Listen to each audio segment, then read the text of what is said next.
সকালবেলায় উঠে আমি খাওয়া দাওয়া করেই চলে গেলাম নিচে মাঠ। এই 2 দিন আমাদের নদীর মাঠে রোয়ানো চলছে। উপর মাঠে চাষ সবার কিছুদিন আগে হয়ে গেলেও নিচে মাঠে চাষ বন্যার জন্য একটু দেরি হয়ে গেল। এই মাঠটা বেশিরভাগই বানের পানিতে ডুবেছিল।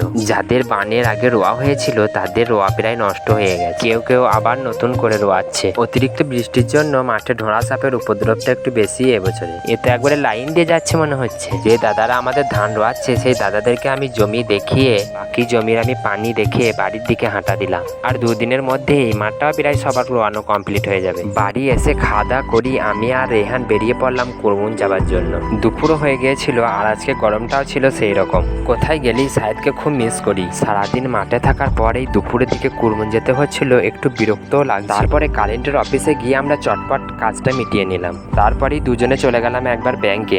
ব্যাংকের ভিড় কম থাকায় ওখানেও কাজ আমাদের খুব তাড়াতাড়ি মিটে গেল। তারপর দুজনে এটিএম থেকে বেরিয়ে চলে গেলাম মিষ্টির দোকান। ওখানে গিয়ে দুজনে 2টো করে মিষ্টি খেয়ে কিছু মিষ্টি বাড়ির জন্য নিয়ে আমরা গাড়ির কাছে এলাম। তারপর রেহান বলছে দাদা দই নেবো। আমি বললাম যা নিবি নিয়ে দে, চটপট বাড়ি চল। বাড়ি গিয়ে আমাকে আর একবার মাঠ যেতে হবে, তাই আমি তাড়াতাড়ি করছিলাম। বাড়ি এসে দেখছি আমার যে নতুন ফোনটা অর্ডার করেছিলাম সেই ফোনটা চলে এসছে। মাঠ বাড়ি করে শরীর ক্লান্ত হয়ে যাচ্ছে, তাই ভিডিও এডিট করতে পারছি না। নতুন ভিডিও একটু দেরিতে আসছে। দেখা হচ্ছে পরের ভিডিওতে। সকলেই ভালো থাকবেন।